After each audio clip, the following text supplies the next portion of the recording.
There we go. So in order to check on the status of your eDocs, you're going to click on the Documents link here like we've been doing. Now, this will look slightly different than yesterday or the day before because there is a little bit of data here in the status column. Now, this was blank before. And there are different stages that the eDocs can be in. They can be nothing. Basically, you've uploaded them and no one has done anything to them. You will see a blank section here if that is the case. We also have an option for them called screened. That means, okay, someone at corporate has looked at them. They really haven't made a decision, but they know they're there. They mark it as screened. So we know that somebody has eyeballed the asset, but they didn't say it's good, it's bad, whatever. They just looked at it, but they want you to know that they've looked at it. You'll know that by the word screened. If the underwriter or the coordinator looked at the condition and it is acceptable, it meets the condition, you'll see approved. Pretty common sense here. If you don't see your document on the list anymore, well, where the heck did it go? One thing to keep in mind, it never goes away completely. Even if they're deleted, they are still in the system. Now, they don't go to the investor, but they'll be in there for our records. So that's something important to keep in mind. However, if they're not deleted, but they're not acceptable, there's another place for them here, the rejected/obsolete docs folder. We'll click on that and take a look. Now, if an underwriter looks at a condition, for example, the portion of this appraisal, and he or she doesn't like it, they will reject it. It doesn't meet the requirements. The nice thing is they can actually put a short note here for you, telling you why it was rejected, so there's no question. This appraisal is for the wrong property. You accidentally uploaded one for your other file, or something of that nature. They can put a short answer here that you can quickly look at and know what was wrong with it. And the nice thing is you're both looking at the same PDF. There is no question as to what is in the file. The other status for an eDoc in the system is obsolete. Now, this could be if you submitted something at one point, like a credit report or a title report or whatever it might be, and the loan has been hanging around for a while, or perhaps the condition was around for a while before you ever submitted it, and it has reached a point where it is no longer acceptable. It may have been okay at one point, it was a good condition then, but now the time has run out. It's been 3 months, 6 months, whatever our cutoff is, we can mark it as obsolete. So you know, hey, I'm not a dummy, I didn't give you the wrong thing totally, it's just old, I need to get a newer version of it. And that will be marked as obsolete. Pretty straightforward. In the system, all docs that have been uploaded will either show in one of these two folders, or if they're not there, they've been deleted. So everything will remain in the file for your review. You can see where it is. If you see that things are showing blank and you feel like that they should have been reviewed, then you can communicate that to the underwriting team.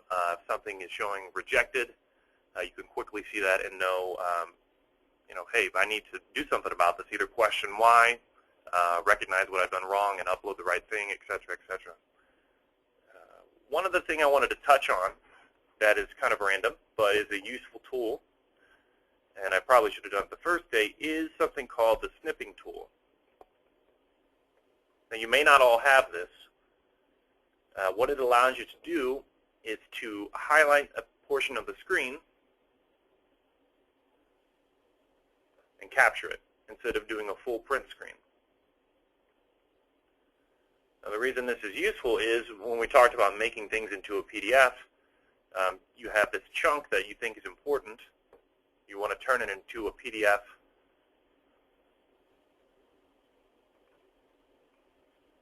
So you just simply outline it and save it as a JPEG. And then you can open up that JPEG and print it to a PDF. Pretty straightforward.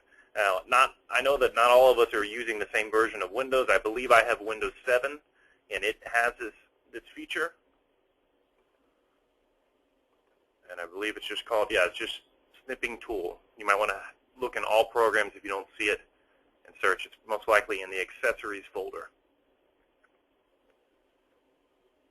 There it is. So if you have Windows 7, I believe, I know it has it. It may be available in other versions of Windows. Just depends on what system you're running. That's about all I've got. If you have any questions, please type them in the questions or chat window there on the right-hand side in the GoToMeeting menu. Otherwise, we'll wait a couple minutes and then I'll let you go.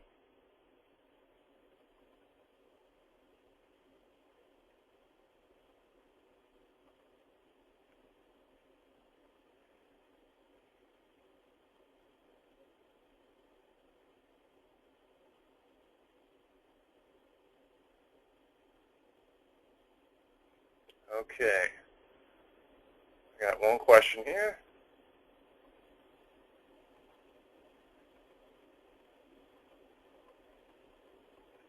Let me see.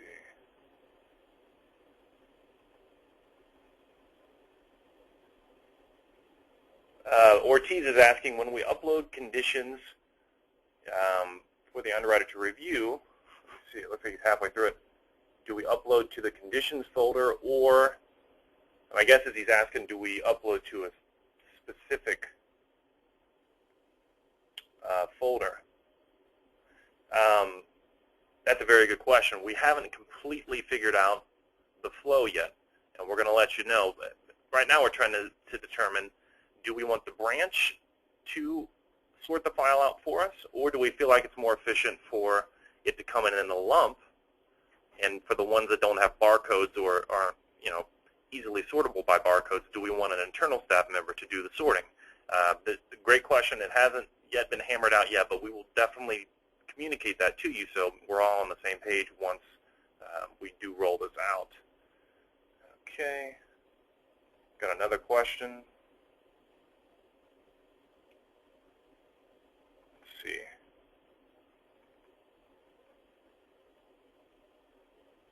I'm having the worst luck with this menu here. Any place for underwriter or processor comments in this box? Not sure what you mean, Alan. Let me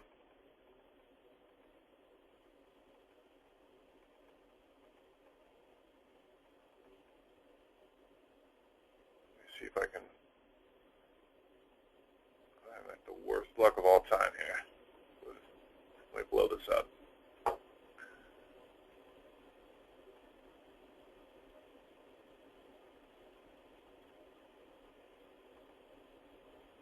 Okay.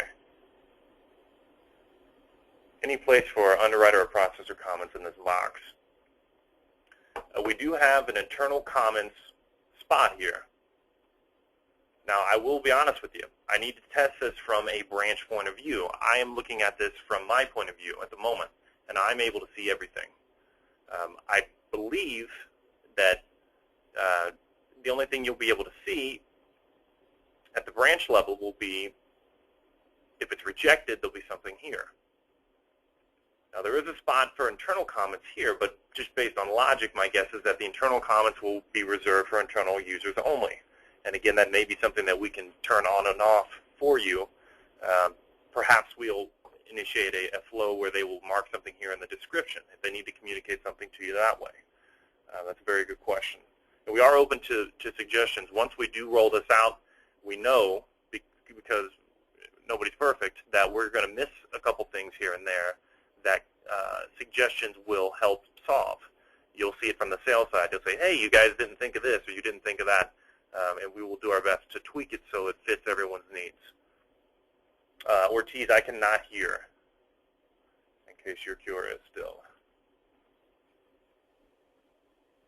Anyone else have any questions?